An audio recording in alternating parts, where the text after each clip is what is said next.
అంటాడు, మీ యందు క్రీస్తు స్వరూపము ఏర్పడు వరకు నాకు ప్రసవ వేదన కలుగుతుంది అంటాడు.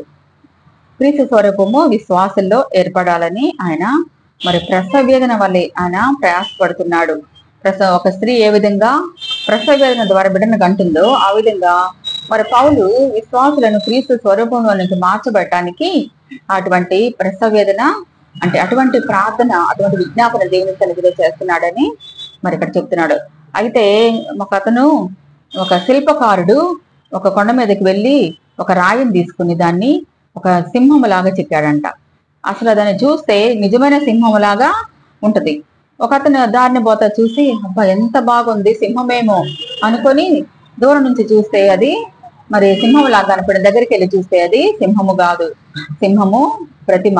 అతను ఆ శిల్పాన్ని చెక్కినటువంటి శిల్పకారుణ్ణి అయ్యా ఇది ఎలా చేశారు, అచ్చం సింహం లాగే ఉంది అంటే అతను అంటాడు శిల్పకారుడు మరి సింహము కాని దాన్ని దాని నుండి చెక్కివేశాడంట. ఆ రాయిలో సింహము కాని దాన్ని చెక్కివేశాడంట. అప్పుడు ఒక అందమైనటువంటి సింహపు ప్రతిమ, సింహము స్వరూపం అక్కడ ఏర్పడింది. అదే విధంగా మరి క్రీస్తు స్వరూపంలోనికి విశ్వాసం మార్చబడాలంటే క్రీస్తు కానటువంటి దాన్ని అంటే క్రీస్తు స్వభావము కానటువంటి దాన్ని తన హృదయంలో నుండి, జీవితం నుండి ప్రతిదినము, ప్రతి నిమిషం, ప్రతి సెకను చెక్కు వేసుకుంటా ఉండాలి. అప్పుడు క్రీస్తు స్వరూపము నీలో నాలో ఏర్పడుతుంది.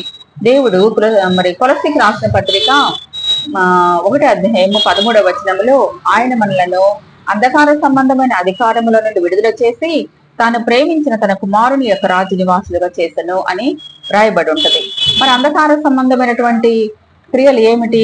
అంధకార సంబంధమైన అధికారం అంటే సాతాను యొక్క అధికారం నుండి మరి అంధకార సంబంధమైన కార్యాలు ఏమిటి? చీకటి కార్యాలు, పాపపు క్రియలు, పాపపు తలంపులు, పాపపు ఆలోచనలు, అపవాది యొక్క ఆలోచన చేత నడిపించబడటం, మన జీవితంలో అపవాదికి చోటీయటం అనేవి, అనవసరమైన చీకటి కార్యాలు చేయటం అనేవి, మరి చీకటి కార్యాలకు బానిసలు అవ్వటం, వీటన్నిటి నుంచి దేవుడు మనలను విడుదల చేశాడు. రెండవదిగా అంధకార సంబంధమైన వాటి నుండి విడిపించి తన రాజ్య నివాసులుగా అవ్వడానికి మనల్ని దేవుడు పిలిచాడు.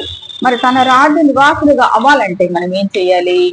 మరి చీకటి కార్యాలన్నిటినీ విడిచిపెట్టి మరి మరలా మనం అంధకార సంబంధమైన వాటిలో చిక్కుపడకుండా విడిచిపెట్టిన వాటిని మళ్ళా వాటిని చూస్తూ, వాటిని ఆలోచిస్తూ, వాటి తట్టే చూస్తూ, వాటిలను జీవిస్తూ ఉంటే మనము వాటి నుంచి విడిపించబడలేదు. దేవుడు మనల్ని విడిపిస్తే మనమే మళ్ళా వాటికి బానిసలం అవుతున్నాం. ఆ విధంగా కాకుండా వాటన్నిటి నుంచి విడిపించబడి క్రీస్తు సహవాసంలో జీవిస్తూ క్రీస్తు స్వరూపంలోనికి మార్చబడినప్పుడు మనం క్రీస్తుని పోలి